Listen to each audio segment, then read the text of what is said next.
All right. Yesterday we forgot to record the session, so it was a very grave mistake. I don't want to repeat the same mistake. All right. So, like I said, we have 8 teams in total. The first team is the project managers, where they are the ones that receive the manuscript and they are the ones that coordinate it from manuscript intake to launch. So, you are going to be working directly with the project managers. But the project managers are not the only ones you're going to be working with. For every project, most projects, especially when marketing is involved, we have a team of web developers, we have a team of graphic designers, we have social media team, we have marketing team, we have printing and distribution team. So when a manuscript is received, a WhatsApp group will be created. Every member of the team that will be working with you will be on that group with you. We have another platform that you're going to be introduced to. There's one on Excel, and there's also another app that is called Monday.com. If you would have to be onboarded on that particular platform, you will be notified. But these are the team of people you're going to be working with. So for every project, there is a project manager, there is at least an editor, there is a web developer, there is a graphic designer, there's someone in charge of the social media, there's someone in charge of the marketing, there's someone in charge of printing and distribution and all of that. So I think at this point you should be okay with any question before I move on, before I go straight into the training for editors in particular. Any question? No, ma.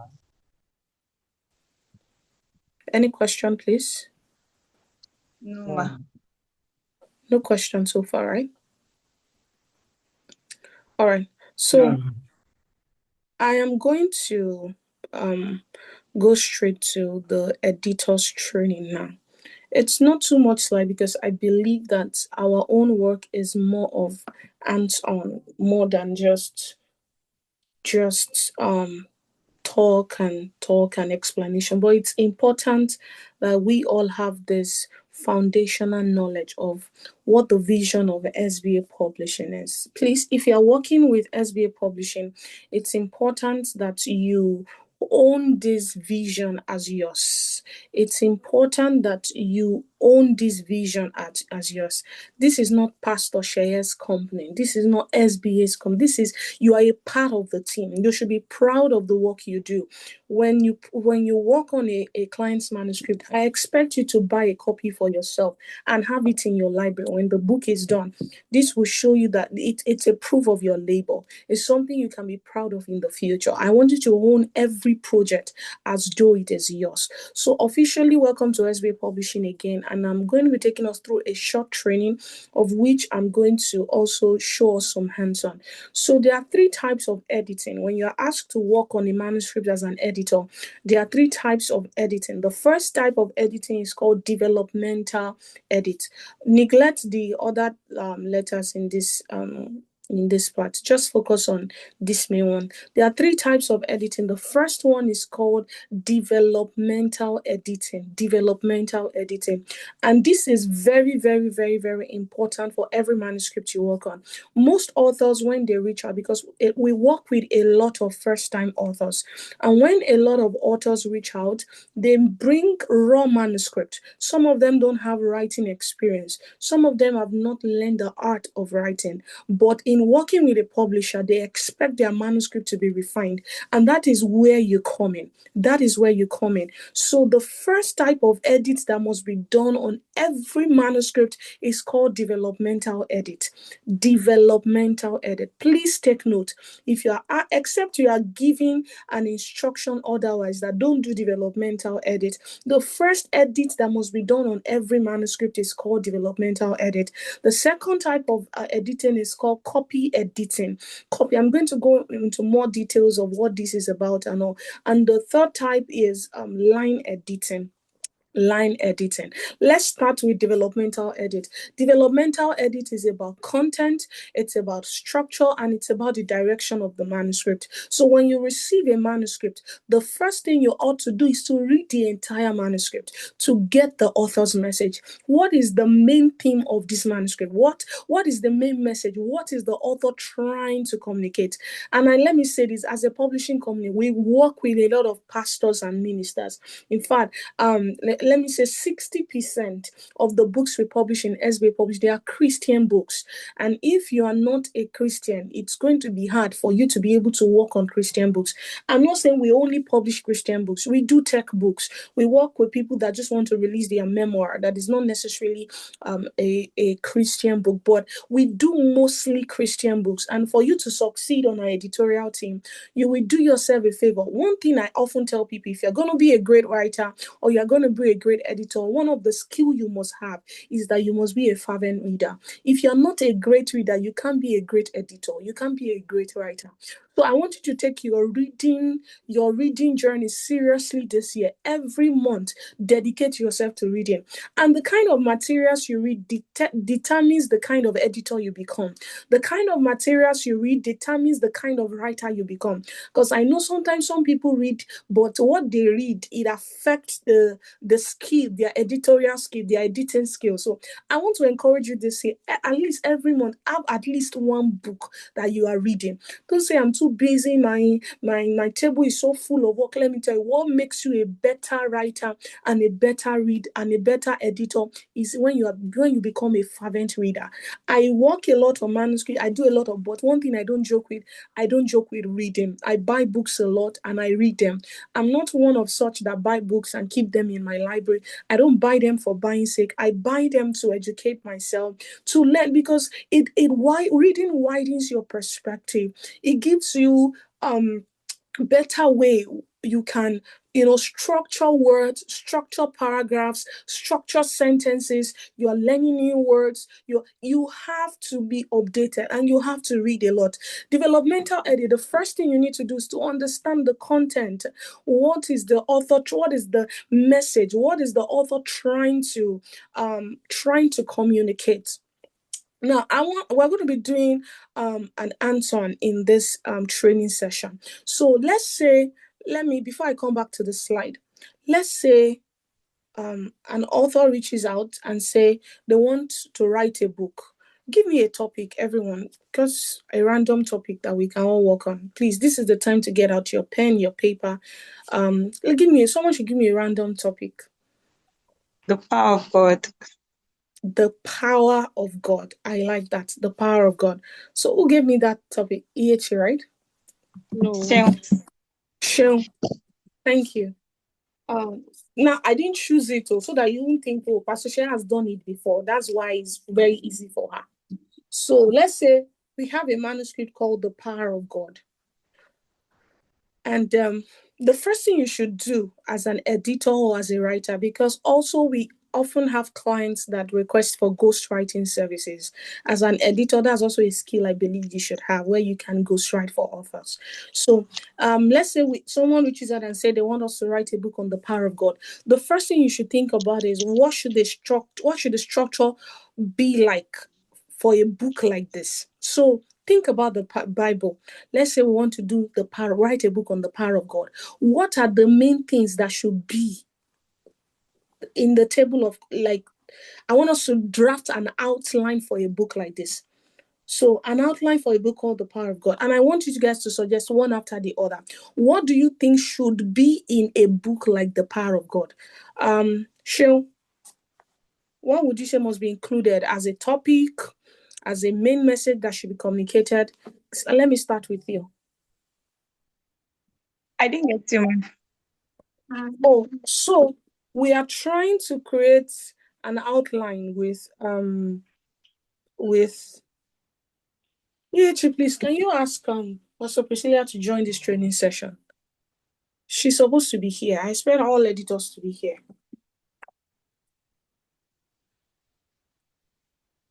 So I don't think she's in the group chat. Maybe she. Yeah, she should have been added. Forward the link to her and tell her that training is currently going on and I want her to be a part of it. Because everyone that'll be working with us this year need to understand our vision and yeah. So please, editors, if you think, oh, the team is so full, they don't need me, it's a lie. Sometimes we have more than enough projects and we are looking for competent hands to help us handle it. So the multitude of people you see is not a threat to the amount of work you will get. You will get so much work that even you will be tired. So let me just assure you that there is more than enough work to go around. We just need your competence and skill to be updated so that whenever you are giving a manuscript, we don't need to look for an alternative editor. So I said, let's say we want to write a book on the power of God. Are you getting what I'm saying? On the power of God. And I said, let us draft an outline for the book. On a book, let's say the title of the book is The Power of God. What would you, number one, the first question you should ask is, who is the audience? Who am I writing this book for? Number one, my answer would be, it has to be for believers. Number two, it has to be for those, let's say, atheists, people who doubt the ability of God and they need to be convinced. That's the first question I will ask myself. Who are the target audience? Who is this book for? Number one, so believers, I think of atheists, people who doubt the ability of God's power. Then number three, maybe people that have been operating in the power, but they are not seeing the manifestation as they ought to. So the book should talk about definition, it should talk about conviction, and also it should have examples of the display of the power of God. So, and then now that is, you've understood who your target audience is. The next question should be, how do I get the power? Do you get what I'm saying? Okay, what is the power of God? Number one, cite examples of how people have experienced the power of God in the Bible. What does Jesus say about the power of God? How do I get the power of God? So I'm piecing together the particular thing. Now, an outline is when you bring together all these things you are piecing together and say, which one should come first? Which one should come next? Which one should come first? So I'm asking all of us, if you are to write a book on the power of God, what are the basic content you think a book like this should have? So do you understand, Michelle? Yes, I do now. All right, go ahead. Okay, so I think that the outline that a book like this should have is miracles, because mostly we saw in the Bible that Jesus demonstrated a lot of the power. So miracles or testimonies or healings as it relates to the power of God. Then also it depends Just on. one is okay. I want other people to talk to. Thank you very much. All right. Iechi, you're next. What do you think a book like that? You should start thinking about it. What do you think should be in a book like this, content-wise?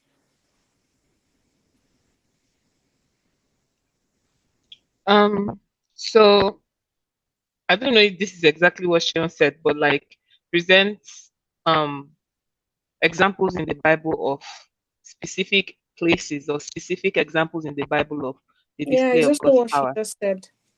All right. Any other Okay. person that wants to add? Fred, do you have anything to say? Okay, so Hello. I think in the Bible, Okay, the I want to first, say. can you hear me, man? Yes, we can hear you. Go ahead. Yeah, so I think the first example of the power of God we see in scripture is seen in creation. That's the creation of the universe. So we can write about the creation of the universe, like the design of the universe and how it proves the power of God. I Okay, think that's a good. solid foundation. Okay, good. Who else has something to say? I just don't want to call people randomly. Yeah, I Adios, do. I like to you say want to say something? power as Hold a on. gift Yes, or yes. reward. I think All we should right. raise our hand and then I'll call us one after the other, just for order. Yeah. Okay, sorry about that. Okay, so I mean, from my experience with conversations with believers and with Christians, right, I've come to understand that we have myth and we have fact about power of God, right? So I would like to address that in a chapter, right?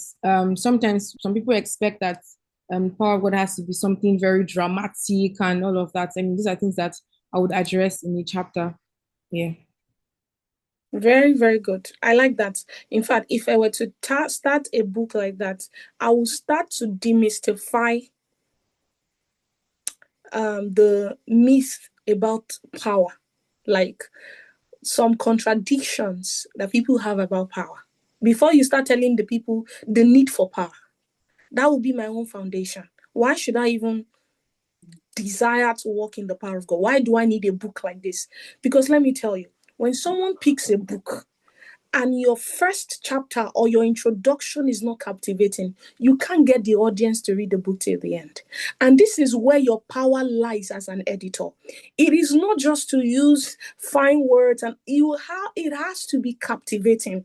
I gave a test to every new editor that we are onboarding today, and I gave you all the same manuscript, and I gave you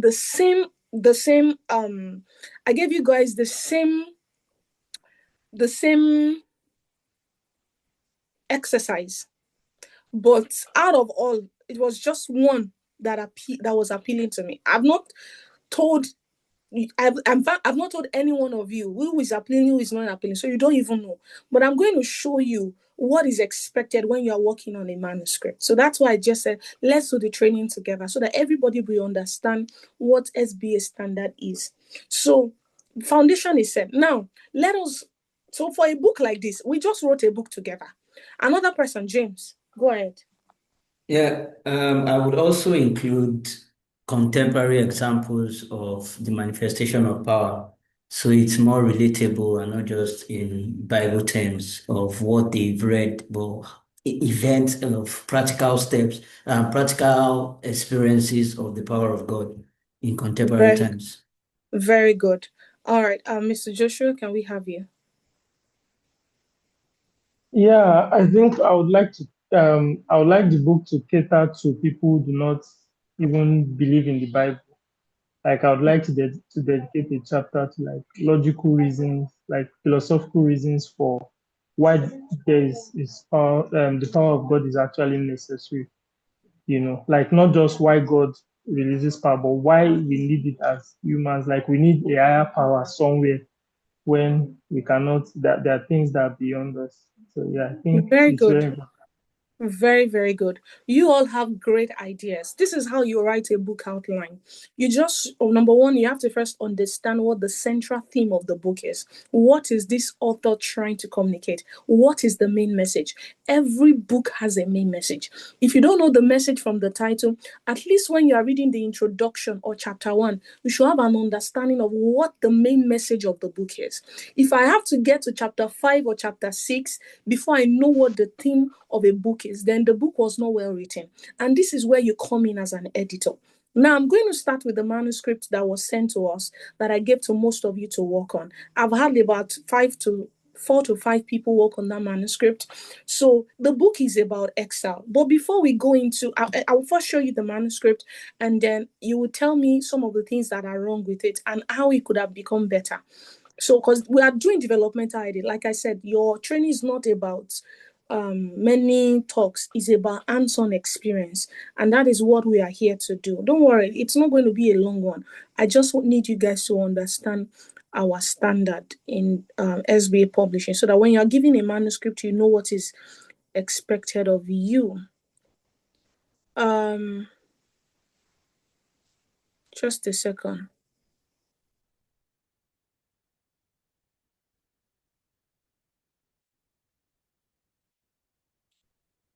Oh, wow.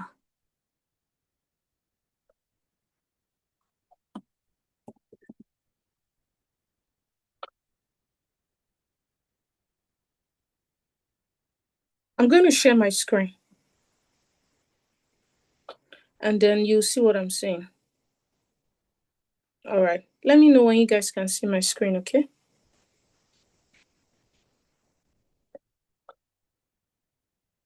For those of you that are just interacting with this manuscript for the first time, please pay attention. So this is the introduction. Like I said, we must understand the central theme of a particular book right from the onset. And if you don't know it, the central theme from the book title, at least you must know it from the introduction and the chapter 1. So the introduction says every book begins with a burden. This one is born out of fire, a fire that even the winds of the land of exile could. The title of this book, by the way, is In Exile Yet on Fire, the call to shine in Babylon. So from the title, you can have an idea of what the author is trying to say. In exile means that she's abroad, like she's away from the familiar, away from home, and she's still able to sustain a fire. So Babylon signifies, a place where people are taken into captivity, and then how people like Daniel were able to shine. They were able to sustain their fire, their consecration, despite being in an unfamiliar environment. So you understand the central theme right from the topic and even from the introduction, the title rather. So the introduction, she said, every book begins with a burden. This one is born out of fire. A fire that even the winds in the land of exile could not quench. If I was an editor, this comma would not be a comma. It ought to be a semicolon. We're going to go into more trainings later in the future. It says, I write to believers who have found themselves in location far away from home, distant from familiar godly rhythms, and in quest of the spiritual intensity they once experienced. I write to those whose spirits yearn for intimacy with God, but whose souls are burdened with sincere pursuit of meaning and hands are tired from labor for survival. I write to the Daniels, the Esthers, the Josephs, the Jeremiahs, and the Nehemiahs of this generation, whose excellence, beauty, dreams, giftings, and occupation have driven into residence in foreign lands, called not to bow to cosmos, but to burn faithfully in it. When I first read a book, an introduction and first chapter, the first question I asked her was, who do you read the most or who do you listen to the most? And I was very, very correct in my guess. I was very correct. You can tell who a person listens to the most by how they write and the structure of their writing. And that's why I said, as an editor, you have to be vast in your reading. You have to be vast. And this is a good introduction. In fact, I have, apart from typographical error, punctuation errors, I believe our introduction was well crafted. Now, let us go to chapter 1, which is where the main work is. It says, chapter 1, the exile reality. It said, before we can understand what it means to burn in exile, we must first ask, what exactly is exile? The word exile generally refers to being forced out of one's homeland, being displaced, or living as a foreigner in a land that is not one's own. Now, she started with what I call definition. Now, please, everyone take note. Every chapter of a book, when you're working on a chapter, every chapter should have three things. The first one is called introduction. The other one is called the body. And the last part is called conclusion. The first one is called introduction. The second one is called body. The other part is called conclusion. Now, in our own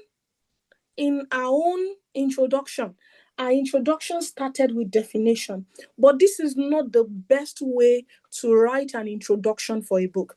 How I know you are a great editor starts with your introduction. You may have big words, ambiguous words. You may have a great message, but if your introduction is wrong and it is not compelling, it does not captivate the attention of your audience. So introductions are very powerful. This is the strength of an editor, your introduction. It would determine whether someone will continue with the manuscript or with the book, or they will just stop it at halfway. This definition is too boring.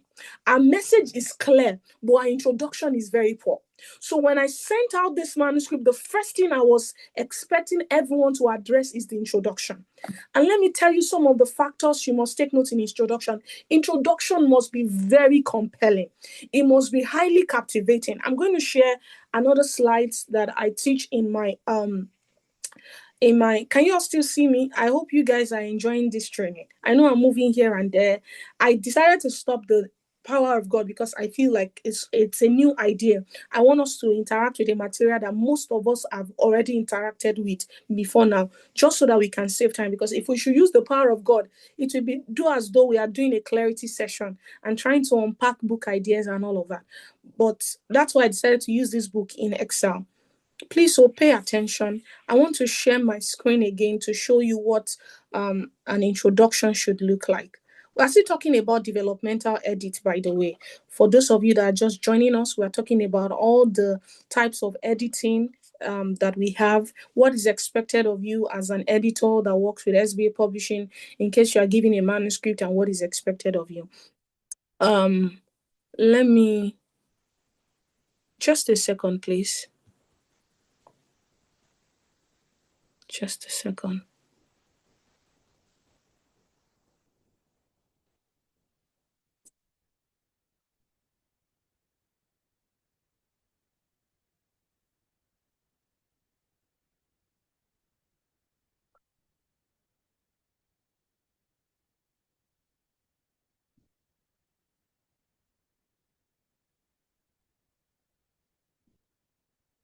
Yeah, I found it.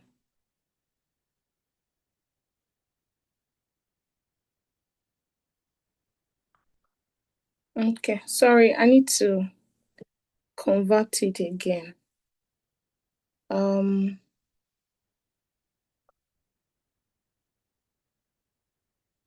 Presentation, PowerPoint.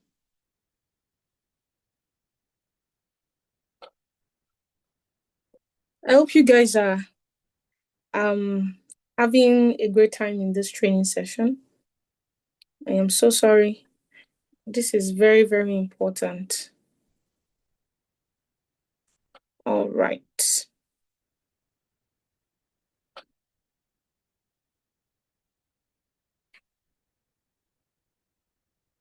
A to Z of book writing.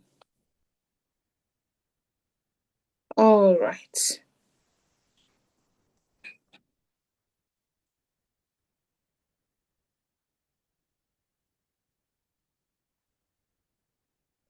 But I'm going to be sharing my screen again, still talking about introduction and all of that. Can you all see my screen, please? Yes, I can. Yes. All right, cool. So, like I said, every book must have the following qualities. Every chapter, actually, when you are working on a chapter, doing either developmental edits, line editing, or copy editing, every book must have a compelling introduction. A compelling introduction, a good body with detailed storytelling, and number 3, a clear conclusion. So when you get a chapter of a book, you can tell what the introduction looks like if the introduction is not compelling. The one I just shared with us where she said, before we can understand what it means to go in Excel, this is the introduction. This introduction is not compelling because it's just mere definition. There is no need for me to read what the meaning of Excel is in your book. If I can just go to Google or open a dictionary or even ask ChatGPT, what should make me read a book like this should be so compelling and I'm like, oh, I see myself through the lens of what the author has said. So I'm looking for a compelling introduction when you're working on it, when you're editing a manuscript. Sorry about that. A compelling introduction. Now, let me show you a sample of a compelling introduction. Now, just hold on. Stay with me, please. This is a book by Tolu Michaels. I don't know if you guys know Tolu Michaels. The title of the book is called Show Up. From the title, you can't tell what the theme of the message is, but the subtitle gives us an idea. The subtitle says, How to Build a Profitable Brand, Doing Work You Love with Clients You Like. So I can have an idea of what to expect from the book from the subtitle. Now, let us go to chapter 1. Even from the chapter title, are you getting it, guys? Even from the chapter title, I'm captivated. Frying fish the modern way. Is there a modern way to fry fish? Compare it with this book that says the Excel reality. It's too straightforward. It sounds like Watchman Nee. It sounds like E.W. Kenyon, all those old-timer, preachers and writers that just hit the nail on the head. You have to be a serious-minded person to read their book through. There's nothing compelling or exciting about it. But this is an age where people's attention span, so to say, is so low that if you don't captivate them in the first few lines, you lose their attention forever.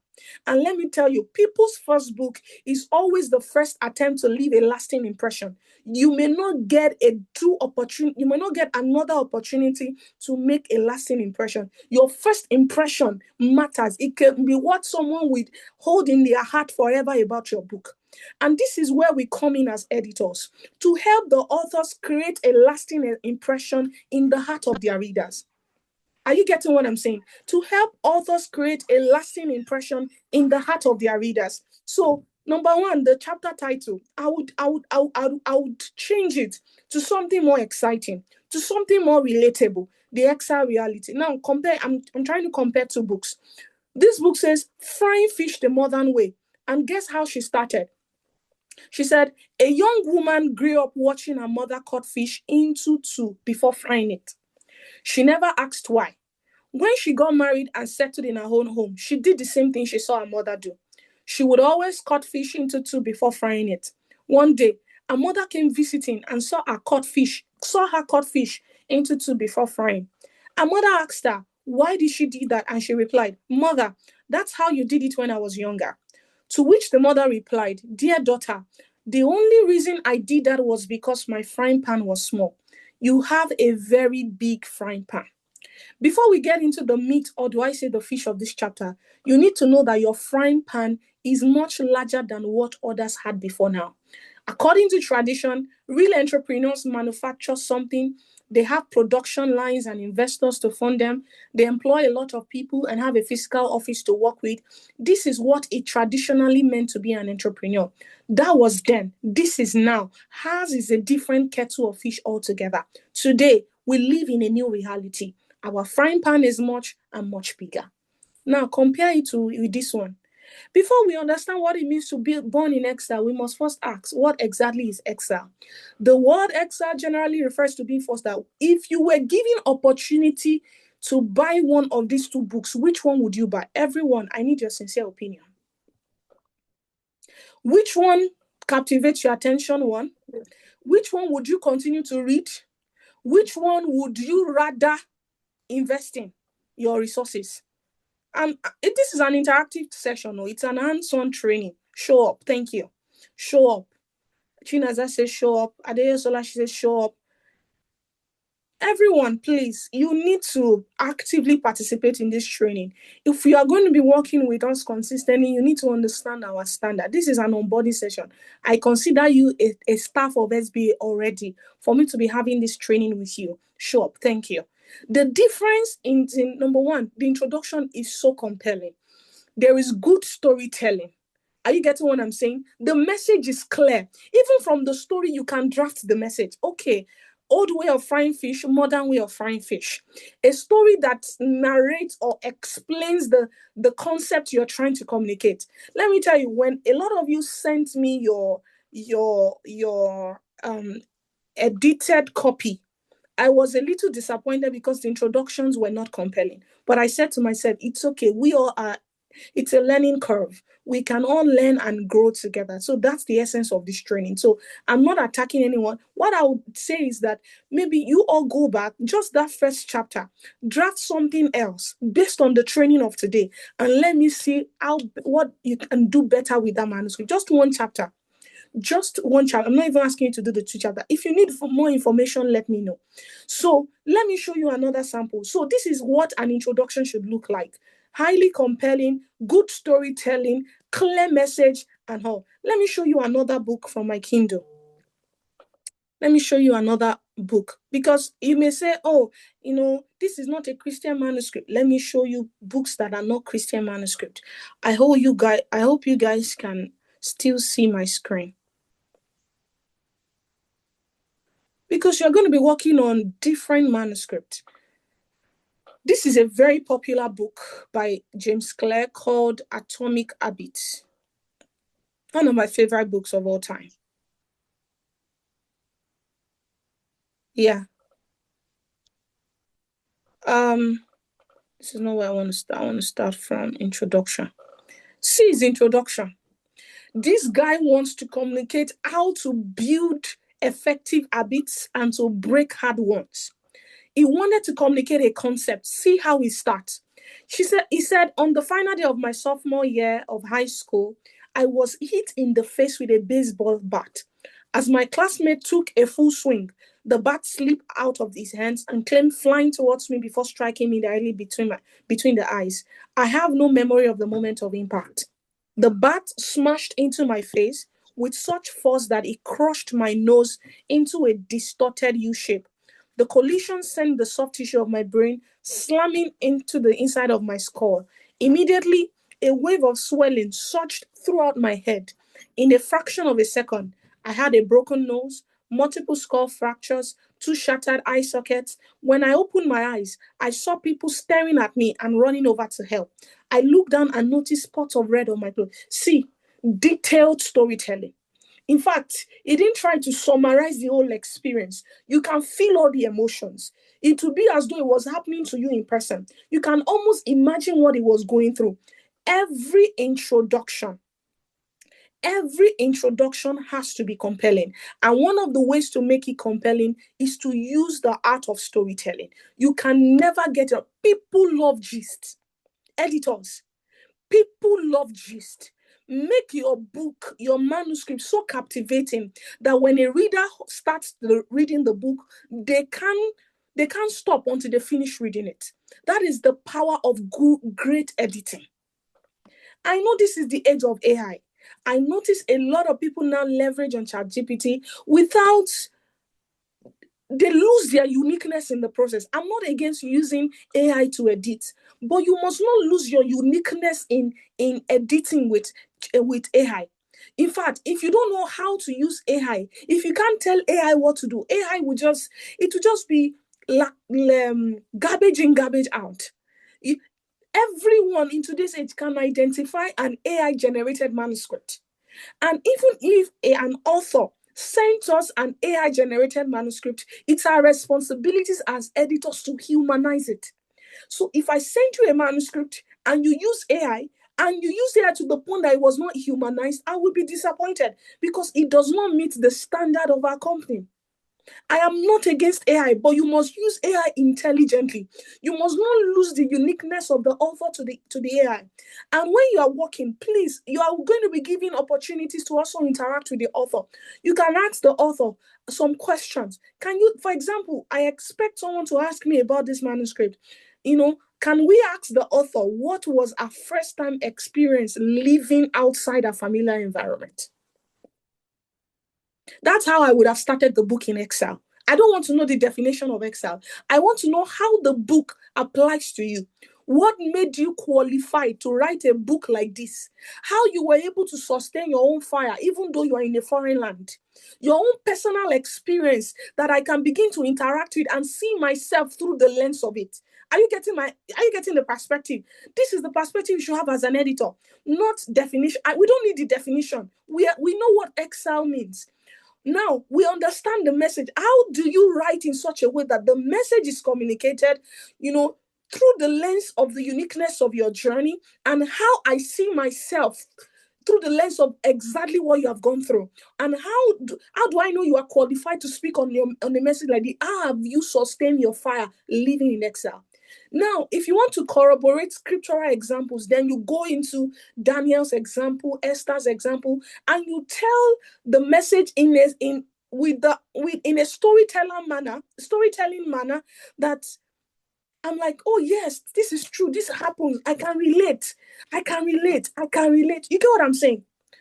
I don't have time. We don't have time. I would have shared individuals' edited copies with us so that we can critique and see what could have been done better. I want to encourage you. Developmental edit is the main strength of every manuscript. The outcome of every manuscript depends on your skill as an editor. You have to do a great job. Don't do shoddy work.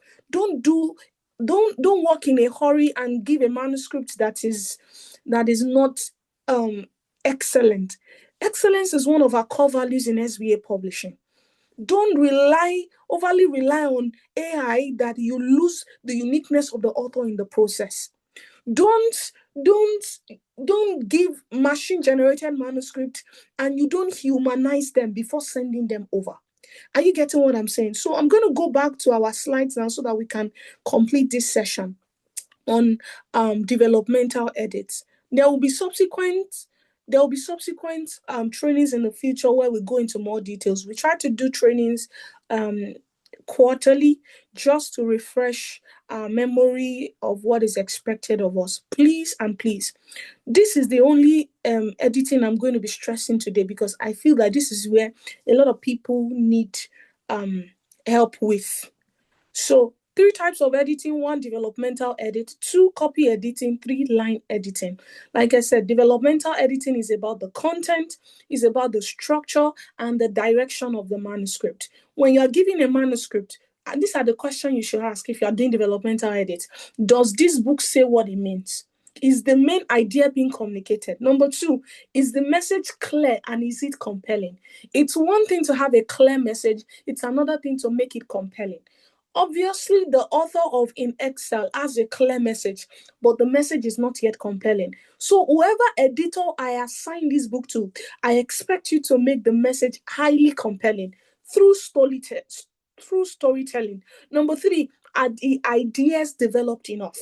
So, when you read through the entire chapter, you can begin to highlight chapter one. These are the things that are wrong. Number one, maybe the structure is not clear. Number two, introduction needs to be done better. Number three, the stories are too scriptural. In quote, I'm not against using scriptural stories, but if you're going to write a book like this that communicates to a target audience that are in your shoes, your personal experience will go a long way. So I like all those things that are missing. That's when we now communicate with the author. Can you share with us your first experience living abroad, or what took you abroad? What was your first 3 months like, your first 6 months like? Was there any time where you lost your fire and you felt down? Was there any moment you were tempted to compromise your consecration? Was there any time you felt like a fish out of water because you are in the unfamiliar? These are things you begin to highlight and say, okay, I think I need the author to address it. That will now help you develop a better, compelling introduction with all the all-round details that you have about the author and their experience. So these are the main things that developmental editing addresses. It addresses the clarity of the main idea, overall structure and flow, logical consistency, audience alignment. It helps you to fill gaps and the redundancy. Also, it addresses the tone and make sure the voice of the author is consistent. You can't humanize chapter one and make chapter two machine generated. That is not going to be consistent. Are you getting what I'm saying? Any question before I go ahead? Any question? Any question? Any question? It's clear, man. It's clear, man. All right. Copy editing has to do with, it's quite similar to developmental edit, but developmental edit is the first edit. It's way deeper than copy editing. It's about, accuracy of words, use of words. Some languages are informal for a formal book. There's a manuscript that Fred and Sean worked on. I know that essay used a lot of informal words. And there are times that authors, based on the current trends, they use some of these trends in their books. But you're trying to produce a manuscript that the next generation will be able to read in the next 40 years. So some trends may not be acceptable in some books. Some some colloquial words may not be acceptable. This is where copy editing comes in. You correct sentences. You make sure the use of words are accurate. If it is a book that informal languages are not allowed, you make sure all those things are addressed. While line editing is more about, grammatical errors, all those things. You do proofreading, you change it. They are all quite similar, but they are not all the same. They are not all the same. I'm going to stop here today because I made a promise that I'm not going to go beyond an hour. Any question before we call it a day? And I'm going to, like I said, we all have another exercise to show that you understood or you understood what was shared in this training. And the exercise is that we're all going to take the chapter one of that book and developmentally edit it. If there are informations you need, I would like you to ask me. I will request from the author, or I'll put someone in charge of communicating with the author. You would you send your questions to the person. The person will forward it to your author. The project is to be one project manager. Actually, the project manager will now send it back to you based on the information you need. But I want all of us, because developmental edit is more of an hands-on experience. It's not a theoretical thing. Any question? What would you rate this training? Does this speak to you in any way? Does this help your editing skill in any way? Does this bring clarity? We are still going to do more training. This is just basic foundational training. It's way more than this. It is way more than this. Yes, this was very helpful, Pastor Seye. And like you said, I think this doesn't, I feel like there's more that we need to still cover. We still need to learn, but this was very helpful. Yes. What other day can we meet for writing and editing training? EHE, can you fix that up? I have more than enough materials that can help us. I just need willing and committed hearts. Yes, I can and for show up. everyone, I think we should take out some time. I know there's no way we could do just one day. I No, think, especially to set us up very well for the rest of the year, to have like just a few sessions of training, and can then we later in do the year. can we do a week, like maybe 3 days, 3 to 5 days? If we're able to finish in 3 days, that would be great. Just 1 hour every day, where we take these trainings one after the other, and then we'll break it down. I think that would drive home the points more, and we'll all have like a major exercise we'll work on, a manuscript we all work on together, and then that will now conclude the training. So how about that? That works. Okay, so we can post a poll in the group, and everybody would appreciate your input so that we can schedule a time. Okay, okay. And the earlier the better, because we have manuscript we want to hand over to people, and we want to make sure that this skill and competence is applied to whatever manuscript we start working on from now onward. You guys, you can go and read books and start paying attention to these details when 5 days, 1 hour daily is okay. Okay. Just 1 hour. I would try not to shoot beyond it, because I also have multiple meetings as well. So 1 hour daily for if we finish in 3 days, that would be great. If we finish in 5 days, that would be great. But I want to be sure that yes, our team is solid. You understand the standard, and you won't do below excellence when you are giving a manuscript. Okay. Okay. I often tell the team, money is the easiest thing. But what I want you to do is to understand the standard, get the standard. If you get the standard, money is not the problem. If you understand the standard we want and you're able to give us that standard, money is the least thing when working with SBA publishing team. You will be okay. You will be taken care of. All right. In the absence of no question, I'm going to wait for the poll and whatever decision we'll make, and we would, continue this training session and this hands-on experience. Hopefully, I don't know if you want us to continue tomorrow or day after. Let me know whatever you decide, so that I'll structure the remaining sessions with the team based on your decision. So let's run the poll today. If you are not on the editor's page, please let me know. I will send you the link to join. There is an editor's page, so that if you have a manuscript as a project manager and you're looking for an editor, any editor that is free, that does not have projects on hand, you can easily say, okay, I need you to work with me on this and all of that. So please, I think all project managers should be on the editor's role, so that you know the editors you'll be working with.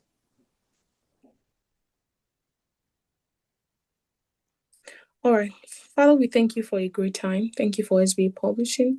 Thank you for the new set of people that have been onboarded and are joining our team. Lord, we pray for wisdom and the spirit of wisdom and the spirit of excellence to do our work well, to do it to the right standard this year. You will give to each and every one of us in the name of Jesus. Father, we thank you, because this year we walk with the wisdom of God, and we move with the speed of the Spirit in the name of Jesus. In Jesus' mighty name we have prayed. Amen. Amen. God bless Amen. you, everyone. It's a nice meeting you all. Having to meet all of you that are new. You're welcome once again to the team. We look forward to having great working experience together. You're going to enjoy this team. By the grace of God, on Thursday, you'll be meeting the entire team, the rest of the people on our team that are not here, other project managers, the marketing, social media, everyone.